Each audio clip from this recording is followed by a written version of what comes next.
Hey everyone, welcome back. Hope you're having a fantastic day so far. So every single year, the Social Security Administration puts out a report showing when the trust fund is going to be going insolvent. And this year, they put out a new report showing that in less than a decade, in less than 10 years, if nothing is done, there is going to be an across-the-board benefit cut of right around $500 per month on average for retirees. In today's video, we are going to be covering some of the proposed solutions to this issue.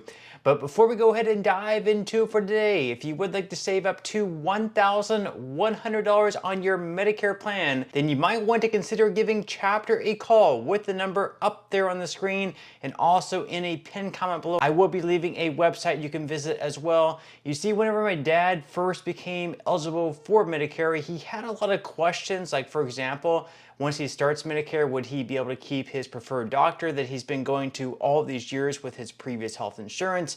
What type of coverage would Medicare provide for him? Just a lot of questions. It would have made the transition a whole lot easier if he had just given Chapter a call back then. So give Chapter a call today. It is completely free. What do you have to lose? Once again, their number is up there on the screen. That number is 612-895-2101.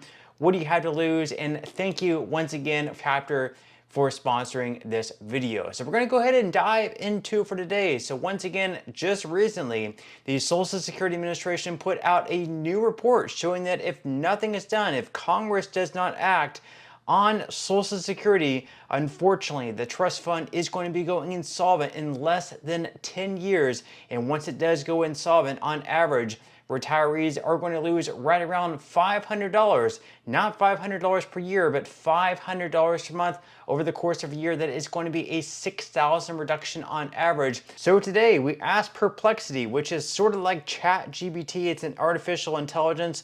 We asked them, how much will Social Security benefits decrease by once the trust fund goes insolvent in 2034? They start out by saying if Congress does not act before the Social Security Trust Fund is depleted, now projected for 2034, beneficiaries will face an automatic and immediate reduction in their monthly payments. So right now they say the most widely cited estimate is a 23% across-the-board cut to Social Security benefits at the point of insolvency. This means that retirees and other beneficiaries would receive only about 77% of their scheduled benefits. So they say that, for example, if a retiree is scheduled to receive $2,000 per month, which of course is the average benefit as of May of this year for retirees, a 23% cut would reduce their benefits to $1,540 per month. Now, of course, that's not counting all the cost of living adjustments that are going to be taking place over the next, let's say, 6, 7, 8 years.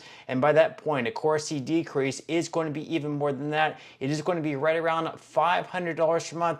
That is going to be absolutely devastating. Once again, that is if Congress does not act, if they do not find out a solution to make sure the trust fund stays solvent for a longer period of time. Now, according to MSNBC, they say that Social Security crisis is a year closer, and they're actually saying that Trump's approach will actually make it worse. So according to MSNBC, what Trump is doing and his approach is actually going to make the trust fund insolvent even sooner. So they said that the Social Security Board of Trustees said that last week that the program's combined trust funds will run out of money in 2034, 1 year earlier than what was projected in 2024. Without a fix, the trustees' report said the vulnerable program may have to reduce retirement benefits by almost 1/4 in less than a decade. Though Social Security counts over 73 million people as beneficiaries, the news went largely unremarked in Washington. And to be fair, there's been a lot going on, but soon enough, Social Security will face a funding crisis, and President Donald Trump's approach will only make matters worse. Now, one of the big reasons the trust fund insolvency date got moved up by right around 1 year is because the Social Security Fairness Act was signed into law by the president at the time, in Joe Biden, back in January. This was a bipartisan bill. Republicans backed it, Democrats backed it, and basically what it did is it repealed the windfall elimination provision as well as the government pension offset. So now we have even more benefits leaving the trust fund each and every year, because it resulted in an increase of anywhere between $300 to $700 per month on average, with some people actually receiving well over $1,000 more per month. So that means even more money leaving the trust fund each and every year going out to people. So it's great for certain individuals. Right around 3 million beneficiaries actually benefited from that bill being signed into law. However, that also means the trust fund is going to be going insolvent even sooner. That's why it actually moved up from 2035 up to 2034. Now they go on here to say that what has the president done about this? Trump has plunged ahead with policy proposals that, as I wrote last fall, risk moving the depletion date closer. Mass deportations will reduce the workforce paying into Social Security, including undocumented immigrants who paid billions in Social Security taxes and don't receive benefits. If, as both the Federal Reserve and many experts fear, Trump's tariffs policies increase inflation, that would push up the program's cost of living adjustments. They're mentioning here that because of the deportations, that's going to create a workforce that's even lower. That means fewer people taxed, less money coming in the trust fund. And they also mention here Trump's tariff policies. They could also increase inflation, which also means higher cost of living adjustments. So you might be receiving a higher COLA over the next few years because of these tariffs. But of course, since you're receiving more money, that also means more money leaving the trust fund, which of course also means the trust fund going insolvent even sooner. Now, according to financial planning, we do have some options on the table. So they say how to fix Social Security's pending shortfall according to advisors. And of course, these are also some of the suggestions being thrown around by lawmakers in Washington. So they start by saying that there's no shortage of solutions. So advisors say the program has 3 likely paths forward: increasing the percentage of Social Security taxes that all workers pay, raising the retirement age, or raising or even eliminating the Federal Insurance Contributions Act cap. So currently, FICA limits the maximum amount of income subject to Social Security taxes, which is $176,100 in 2025. Any income that exceeds that threshold is still subject to Medicare taxes, but is not subject to Social Security taxes.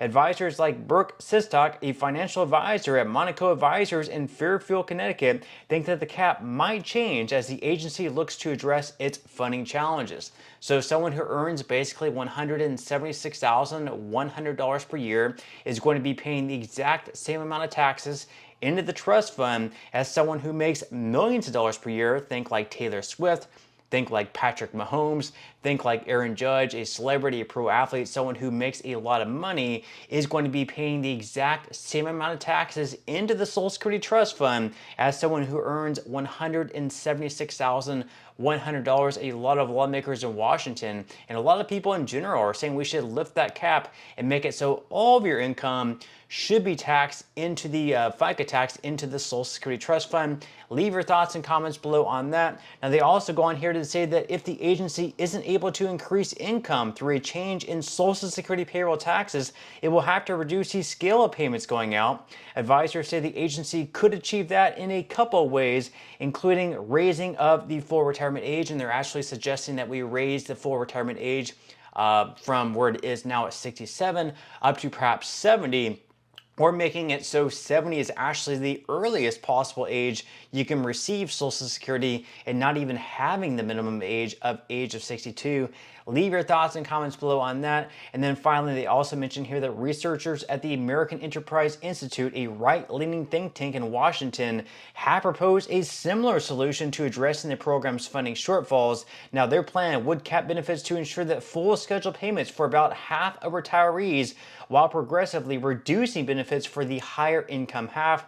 This approach aims to avoid increasing elderly poverty rates due to Social Security's insolvency and would result in about 80% of beneficiaries experiencing smaller reductions than if across-the-board benefit cuts were applied. The researchers wrote, so basically the highest earners, the people receiving the most in Social Security benefits, would actually receive a reduction, whereas those receiving the lowest amount would actually continue receiving exactly the same amount. They would not receive a cut at all, and perhaps maybe even receive a small boost.